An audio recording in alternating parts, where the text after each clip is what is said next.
ಕೆಮ್ಮು ನೆಗಡಿ ಶೀತ ಜ್ವರ ಇದ್ದಾಗ ಎಷ್ಟೇ ಹಳೆ ಕೆಮ್ಮಿದ್ರೂ ಸಹ ಈ ಕಷಾಯ ಮಾಡ್ಕೊಳ್ಳೋದ್ರಿಂದ ತುಂಬಾ ಚೆನ್ನಾಗಿರುತ್ತೆ. ಈ ಕಷಾಯ ಮಾಡ್ಕೊಂಡು ಕುಡಿಯೋದ್ರಿಂದ ಆರೋಗ್ಯಕ್ಕೂ ತುಂಬಾ ಒಳ್ಳೆಯದು. ಎಲ್ರಿಗೂ ನಮಸ್ಕಾರ. ಇದು ಲೀಲಾಸ್ ಕನ್ನಡ ಚಾನಲ್. ನನ್ನ ಚಾನಲ್ಗೆ ಇನ್ನೂ ಯಾರು ಸಬ್ಸ್ಕ್ರೈಬ್ ಮಾಡ್ಕೊಂಡಿಲ್ವೋ ಅವರೆಲ್ಲ ಸಬ್ಸ್ಕ್ರೈಬ್ ಆಗಿ ಅಂತ ಹೇಳ್ತಾ ಇವತ್ತಿನ ರೆಸಿಪಿಯಲ್ಲಿ ಬೆಟ್ಟದ ನೆಲ್ಲಿಕಾಯಿ ಕಷಾಯನ ಮಾಡಿ ತೋರಿಸ್ತಾ ಇದ್ದೀನಿ. ಇದು ಆರೋಗ್ಯಕ್ಕೆ ತುಂಬಾ ಒಳ್ಳೆಯದು. ನೀವು ಒಮ್ಮೆ ಈ ಥರ ಕಷಾಯ ಮಾಡ್ಕೊಂಡು ಕುಡೀರಿ, ತುಂಬಾ ಆರೋಗ್ಯಕ್ಕೆ ಒಳ್ಳೆಯದು. ಹಾಗಾದರೆ ಬನ್ನಿ ಈ ಬೆಟ್ಟದ ನೆಲ್ಲಿಕಾಯಿ ಕಷಾಯನ ಯಾವ ರೀತಿ ಮಾಡೋದು ಅಂತ ನೋಡ್ಕೊಂಡು ಬರೋಣ.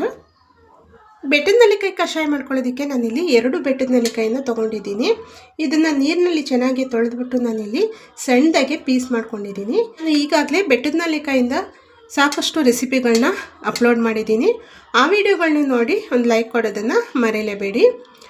ನಾನಿಲ್ಲಿ ಒಂದು ಕಷಾಯದ ಪೌಡ್ರನ್ನು ಮಾಡ್ಕೊಂಡಿದ್ದೀನಿ.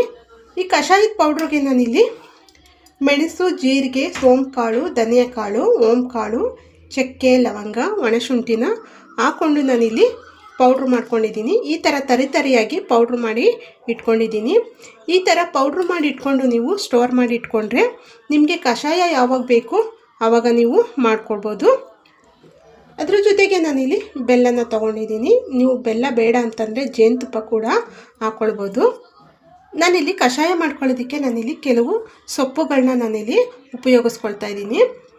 ನಾನಿಲ್ಲಿ ವೀಳ್ಯದೆಲೆನ ತೊಗೊಂಡಿದ್ದೀನಿ. ಇದು ಒಣಗೋಗಿದ್ರೂ ಪರವಾಗಿಲ್ಲ, ನೀವು ಬೇಕು ಅಂದರೆ ಹಸಿ ಎಲೆನಾದರೂ ಹಾಕ್ಕೊಳ್ಬೋದು. ಇದನ್ನು ಅಷ್ಟೇ ಕೆಮ್ಮಿಗೆ ತುಂಬಾ ಚೆನ್ನಾಗಿರುತ್ತೆ. ನಾನಿಲ್ಲಿ ತುಳಸಿ ಸೊಪ್ಪನ್ನು ತೊಗೊಂಡಿದ್ದೀನಿ. ಇದನ್ನು ಅಷ್ಟೇ ಕೆಮ್ಮು, ಜ್ವರ, ಶೀತ, ನೆಗಡಿ ಆದಾಗ ಇದನ್ನು ಹಾಕ್ಕೊಳ್ಬೋದು. ಇಲ್ಲಿ ನಾನು ಗಣಕೆ ಸೊಪ್ಪನ್ನು ತೊಗೊಂಡಿದ್ದೀನಿ. ಇದು ಒಂದು ಅದ್ಭುತವಾದ ಸೊಪ್ಪು ಅಂತಲೇ ಹೇಳ್ಬೋದು. ಇದು ಕೆಮ್ಮಿಗಂತೂ ತುಂಬಾ ಚೆನ್ನಾಗಿರುತ್ತೆ. ನೋಡಿ, ಈ ಸೊಪ್ಪು ತುಂಬಾ ಇಂಪಾರ್ಟೆಂಟು. ನಾನಿಲ್ಲಿ ಇದ್ರ ಹೆಸರು ಬಂದು ತುಪ್ಪಗಿರೆ ಸೊಪ್ಪು ಅಂತ.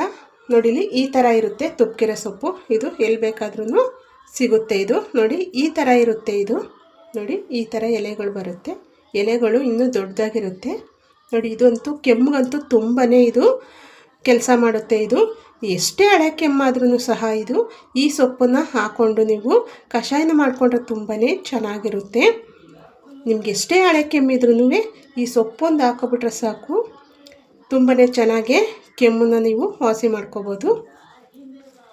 ಇದ್ರ ಜೊತೆಗೆ ನಾನಿಲ್ಲಿ ತುಂಬೆ ಸೊಪ್ಪನ್ನು ತೊಗೊಂಡಿದ್ದೀನಿ. ನೋಡಿಲಿ, ತುಂಬೆ ಎಲೆನ ತೊಗೊಂಡಿದ್ದೀನಿ. ತುಂಬೆ ಹೂವನ್ನು ಬೇಕಾದರೂ ನೀವು ಹಾಕ್ಕೊಳ್ಬೋದು. ಇದನ್ನು ಸಹ ಕೆಮ್ಮಿಗೆ ತುಂಬಾ ಚೆನ್ನಾಗಿರುತ್ತೆ. ಇಲ್ಲಿ ನಾನು ತಗೊಂಡಿರೋ ಪದಾರ್ಥಗಳು ತುಂಬಾ ಅದ್ಭುತವಾಗಿ ಕೆಲಸಗಳನ್ನ ಮಾಡುತ್ತೆ.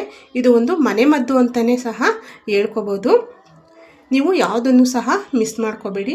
ತುಂಬಾ ಇಂಪಾರ್ಟೆಂಟು. ಇದು ತುಂಬಾ ಇಂಪಾರ್ಟೆಂಟು ಅಂತ ಹೇಳ್ತಾ ಇದ್ದೀನಿ. ಇವಾಗ ಈ ಕಷಾಯನ ಮಾಡೋದು ಹೇಗೆ ಅಂತ ನೋಡ್ಕೊಂಡು ಬರೋಣ ಬನ್ನಿ. ಇವಾಗ ನಾನು ತೋರಿಸಿರೋ ಸೊಪ್ಪುಗಳನ್ನು ನಾನು ಈ ಥರ ಸಣ್ಣದಾಗೆ ಬಿಡಿಸ್ಕೊಂಡು ನಾನು ಚೆನ್ನಾಗಿ ತೊಳ್ಕೊಂಡು ತೊಗೊಂಡಿದ್ದೀನಿ. ಬೆಟ್ಟದ ನೆಲ್ಲಿಕಾಯಿ ಕಷಾಯ ಮಾಡ್ಕೊಳ್ಳೋದಕ್ಕೆ ನಾನು ಇಲ್ಲಿ ಒಂದು ಪಾತ್ರೆನ ಇಟ್ಕೊಂಡಿದ್ದೀನಿ. ಆ ಪಾತ್ರೆಗೆ ನಾನು ಇಲ್ಲಿ 3 ಲೋಟ ಆಗೋಷ್ಟು ನಾನು ನೀರನ್ನು ಹಾಕ್ಕೊಳ್ತಾ ಇದ್ದೀನಿ.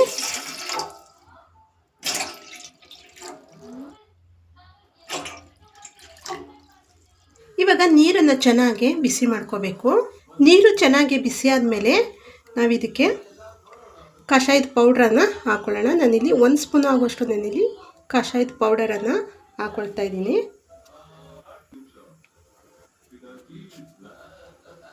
ಇವಾಗ ಇದನ್ನು ಚೆನ್ನಾಗಿ ಕುದಿಸ್ಕೊಳ್ಬೇಕು. ನಾನಿಲ್ಲಿ 3 ಲೋಟ ನೀರನ್ನು ಹಾಕ್ಕೊಂಡಿದ್ದೀನಿ. ಅದು ಚೆನ್ನಾಗಿ ಕುದ್ದು ನೀರೆಲ್ಲ ಕಡಿಮೆ ಆಗಬೇಕು. ನಮಗೆ 2 ಲೋಟದಷ್ಟು ನಮಗೆ ಕಷಾಯ ಸಿಗಬೇಕು. ಅಲ್ಲಿ ತನಕ ಇದನ್ನು ಚೆನ್ನಾಗಿ ಕುದಿಸ್ಕೊಳ್ಬೇಕು.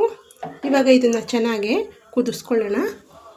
ಇವಾಗ ನೋಡಿ, ಕಷಾಯ ಚೆನ್ನಾಗಿ ಕುದೀತಾ ಇದೆ. ನೋಡಿ, ನಾನಿಲ್ಲಿ 3 ಲೋಟದಷ್ಟು ನೀರನ್ನು ಹಾಕಿದೆ. ಇವಾಗ 2 ಲೋಟದಷ್ಟು ನೀರು ಆಗಿದೆ. ನೋಡಿ, ಇಲ್ಲಿ ನಾನು ಇಷ್ಟು ನೀರನ್ನು ಹಾಕ್ಕೊಂಡಿದ್ದೆ. ಇವಾಗ ಎಷ್ಟಾಗಿದೆ ಅಂತ ನಮಗಿಲ್ಲಿ 2 ಲೋಟದಷ್ಟು ನೀರು ಆಗಿದೆ. ನೋಡಿ, ಇವಾಗ ಇದಕ್ಕೆ ನಾವು ಬೆಲ್ಲನ ಹಾಕ್ಕೊಳ್ಳೋಣ. ನಿಮಗೆ ಬೆಲ್ಲ ಇಷ್ಟ ಇಲ್ಲ ಅಂತಂದರೆ ಜೇನುತುಪ್ಪ ಕೂಡ ಹಾಕ್ಕೊಳ್ಬೋದು. ನೀವು ಸಿಹಿ ನೋಡಿಕೊಂಡು ಹಾಕ್ಕೊಳ್ಳಿ.